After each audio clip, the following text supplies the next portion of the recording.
Baik, perkenalkan nama saya Damianus Samaraitukan. Saya mahasiswa dari Universitas Nusa Cendana Kupang, program studi pendidikan guru sekolah dasar. Di sini saya akan menyampaikan materi tentang energi.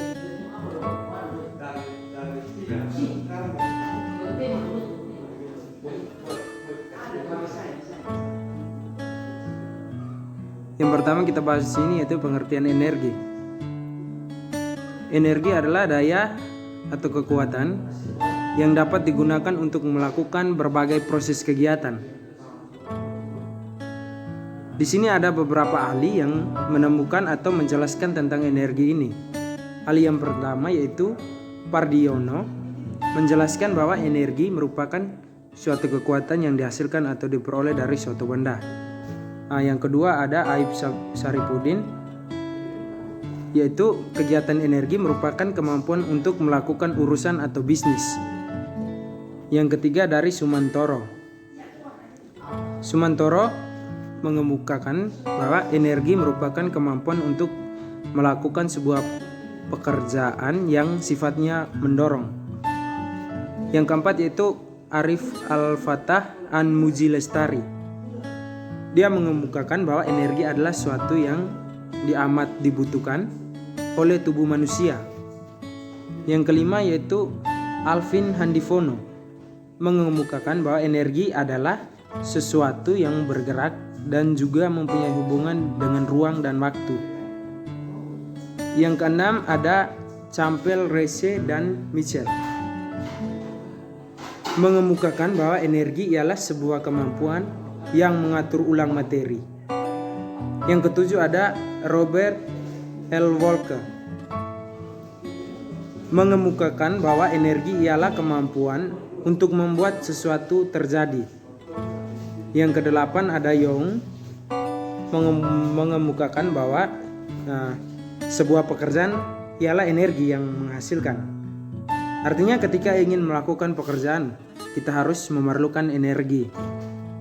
Yang kesembilan yaitu ada Einstein mengemukakan energi adalah sebuah produk dari massa dan kuadrat kecepatan cahayanya. Kita masuk pembahasan yang berikut yaitu hukum kekekalan energi. Hukum kekekalan energi adalah hukum yang menyatakan bahwa jumlah energi dari sebuah sistem tertutup akan tetap sama, tidak ada perubahan. Jadi hukum kekekalan energi ini mempunyai 3 energi, yaitu yang pertama energi kinetik, yaitu energi yang dimiliki suatu benda tertentu saat bergerak yang dinyatakan dengan satuan joule. Yang kedua yaitu energi potensial. Energi potensial adalah energi yang dimiliki suatu benda karena letaknya atau kedudukannya terhadap suatu acuan. Misalnya pada sebuah katapel, saat katapel direntangkan, karet memanjang dari keadaan semula yang digunakan sebagai titik acuan. Katapel memiliki energi potensial. Jika direntangkan kemudian dilepas, maka akan menimbulkan tenaga yang mampu melontarkan kerikil. Yang ketiga yaitu ada energi mekanik. Energi mekanik yaitu energi yang dimiliki oleh benda yang sedang bergerak dan juga karena posisinya. Energi mekanik pada benda yang bergerak disebut juga energi kinetik. Sedangkan energi yang pada benda karena posisinya disebut energi potensial.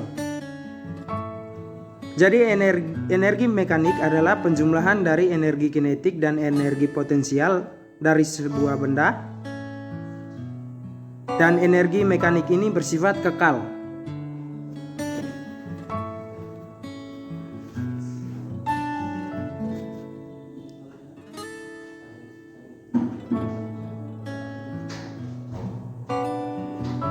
Kita masuk ke pembahasan yang berikut, yaitu penguraian bentuk-bentuk energi. Yang pertama, energi panas. Energi panas adalah energi yang dihasilkan atau dilepaskan oleh suatu benda yang memiliki suhu tertentu. Energi panas disebut juga energi kalor. Sumber energi panas terbesar yang kita tahu tentunya yaitu matahari. Panas juga dapat dihasilkan dari dua benda yang bergesekan. Contoh seperti contoh sumber energi panas yaitu adalah matahari, uap air, dan panas bumi. Energi panas ini manfaatnya yaitu yang pertama mengeringkan jamuran pakaian, ya kita tahu itu. Yang kedua, menghangatkan ruangan, mengeringkan ikan, kerupuk, padi, dan kopi. Itu dari energi matahari. Itu pembangkit tenaga listrik, menghaluskan pakaian, itu dari energi listrik, setrika listrik yang menghasilkan panas. Seperti juga di rumah-rumah kita memasak, kompor itu akan menimbulkan api dan akan menyentuh api itu akan bertemu dengan wajan dan akhirnya menghasilkan energi panas. Energi yang berikut yaitu energi cahaya. Energi cahaya adalah energi yang dipancarkan oleh sumber cahaya, dan energi cahaya menyebabkan tempat gelap menjadi terang. Sumber energi cahaya terbesar adalah matahari. Contoh matahari, bintang, api, dan lampu listrik. Manfaat energi cahaya yaitu penerangan dan fotosintesis. Yang ketiga yaitu energi gerak.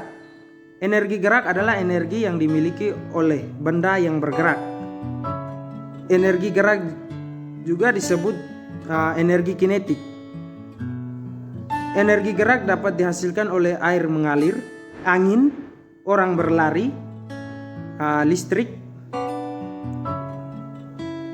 Di sini ada contoh alat yang menghasilkan energi gerak adalah bor listrik, kipas angin, blender, dan orang yang mendorong kursi atau meja. Yang keempat yaitu energi listrik. Energi listrik adalah energi yang timbul karena adanya arus listrik yang mengalir melalui penghantar energi listrik. Sangat penting dalam kehidupan sehari-hari. Energi listrik ini digunakan untuk menyalakan lampu, TV, komputer, radio, kulkas, dan HP. Sumber energi listrik adalah alat yang dapat menghasilkan energi listrik. Contoh sumber listrik adalah listrik, baterai, generator, dan sebagainya. Energi yang berikut yaitu energi bunyi. Energi bunyi adalah energi yang ditimbulkan oleh benda yang menghasilkan bunyi. Energi bunyi dapat diketahui melalui telinga kita. Bunyi yang dihasilkan dari benda yang bergetar. Tinggi rendahnya bunyi dipengaruhi oleh cepat lambatnya benda bergetar. Maka cepat dan kuat benda bergetar, maka bunyi semakin tinggi atau keras. Makin lambat dan lemah benda bergetar, maka bunyi semakin lemah. Contohnya benda yang dapat menghasilkan bunyi adalah trompet, gendang, gitar, dan lain-lain. Yang keenam yaitu energi kimia. Energi kimia adalah energi yang dikeluarkan dari reaksi kimia. Energi kimia banyak terdapat pada bahan makanan dan bahan bakar. Contoh energi kimia adalah bensin, solar, minyak tanah, batu bara, kayu bakar. Lanjut ke pembahasan berikut yaitu sumber-sumber energi. Sumber-sumber energi yang pertama yaitu air. Benda yang diam memiliki energi yang disebut sebagai energi potensial. Sedangkan ketika benda bergerak memiliki energi yang disebut energi potensial. Sama halnya dengan sumber energi berupa air. Contohnya saja air terjun. Energi yang dihasilkan dari air terjun dipakai untuk menggerakkan turbin pada pembangkit listrik tenaga air. Selain itu, air yang mengalir digunakan sebagai alat transportasi di berbagai daerah Indonesia. Misalnya seperti di Kupang, ada air laut untuk transportasi. Sumber energi yang kedua yaitu angin. Angin merupakan udara yang bergerak.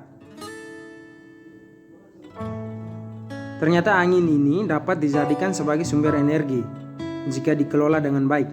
Salah satu negara yang memanfaatkan angin sebagai sumber energi ialah Belanda. Sehingga negara tersebut dikenal dengan sebutan negara kincir angin.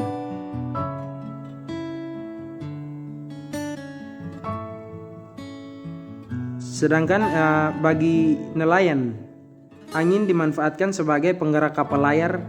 Ketika pergi melaut, nelayan memanfaatkan angin laut, sedangkan saat pulang ke daratan mereka memanfaatkan angin darat. Dan juga angin ini salah satu sumber energi bagi kehidupan kita di dunia ini. Yang ketiga yaitu baterai. Baterai menyimpan energi, yaitu energi kimia. Dalam penggunaannya, energi kimia tersebut akan berubah menjadi energi listrik. Baterai dapat kita temui dipakai dalam beberapa perangkat seperti mobil mainan, jam dinding, remote control, radio, kamera, dan bahkan mobil dan motor bertenaga baterai. Sumber energi yang berikut yaitu listrik. Salah satu energi yang berasal dari alam. Beberapa ahli menganggap bahwa listrik merupakan sumber energi yang tidak terbatas seperti cahaya matahari. Listrik yang dihasilkan dari arus listrik umumnya dihasilkan dari pembangkit listrik. Bisa berupa pembangkit listrik tenaga air, pembangkit listrik tenaga surya atau dari cahaya matahari, pembangkit listrik tenaga uap, atau pembangkit listrik tenaga diesel. Yang kelima yaitu sumber energi yang kelima yaitu makanan. Sumber energi ini hanya bisa dirasakan oleh makhluk hidup atau kita manusia. Sebagai contoh, kita saat kelaparan pasti akan merasakan tubuh menjadi lemas. Tapi setelah kita makan, maka kita akan kembali bugar. Mengapa? Sebab makanan yang sebelumnya kita makan telah berubah menjadi energi. Setelah berenergi kembali, kita akan dapat beraktivitas kembali, sama halnya dengan hewan serta tumbuhan. Oleh sebab itu, makanan merupakan sumber energi bagi makhluk hidup. Tanpa makanan pun kita pasti tidak akan mendapatkan energi atau kekuatan. Yang keenam yaitu sumber energi matahari. Seperti yang sudah kita ketahui, matahari merupakan salah satu dari bintang.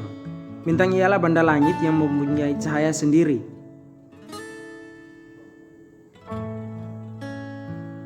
Mengapa hal tersebut? Karena jarak antara matahari merupakan sumber energi kalor atau panas, serta menjadi sumber cahaya terbesar di bumi.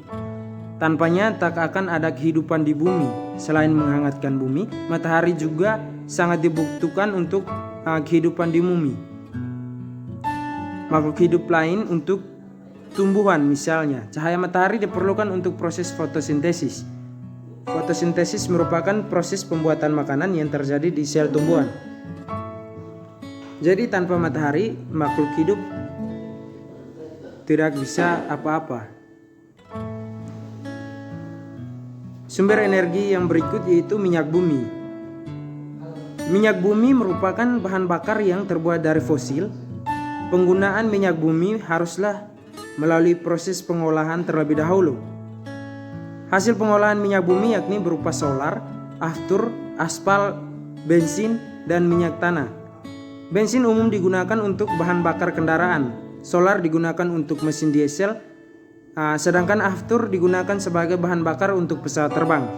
Sedangkan minyak tanah untuk bahan bakar kompor dan aspal untuk membuat jalan atau sebagai penghalusnya.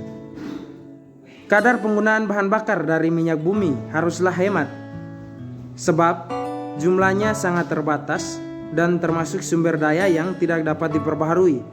Selain itu, bahan bakar ini juga menghasilkan polusi setelah digunakan. Adanya polusi inilah yang kemudian dapat merusakkan lingkungan jika tidak diimbangi dengan pelestarian lingkungan. Kita masuk ke pembahasan berikut, yaitu manfaat energi dalam kehidupan sehari-hari. Yang pertama yaitu energi air. Manfaat energi dalam kehidupan sehari-hari yaitu energi air. Manfaatnya yaitu sebagai penggerak utama kincir angin yang mengubah energi air menjadi energi mekanik.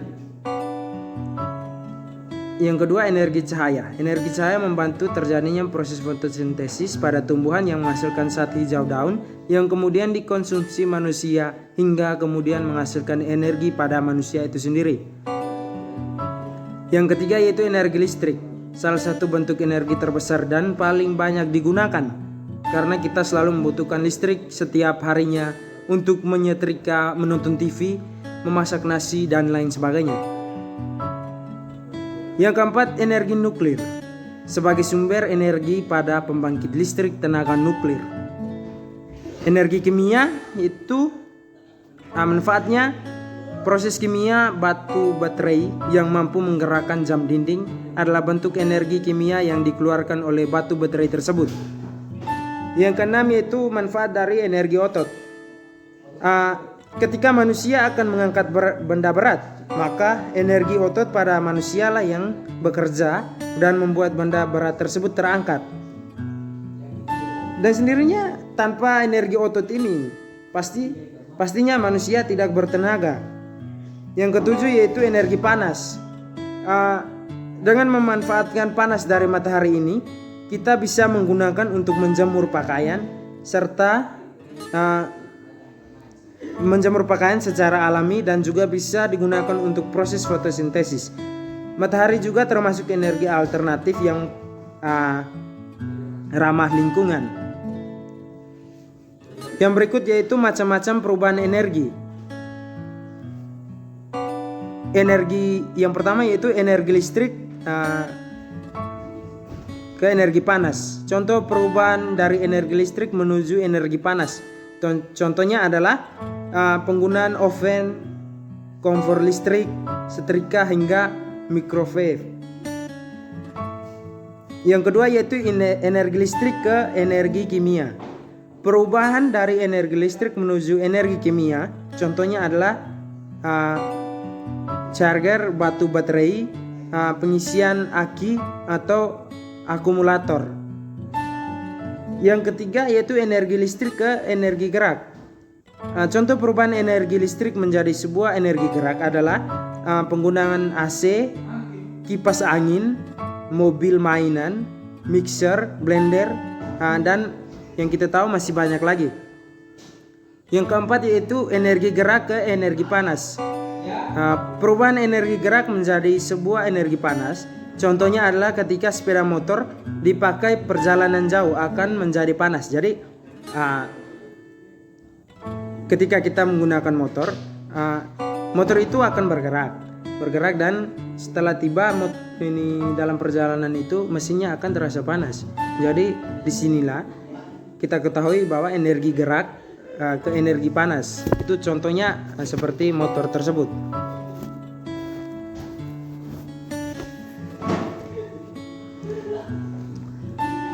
Yang ketujuh yaitu energi gerak, energi bunyi. Energi gerak yang diubah menjadi energi bunyi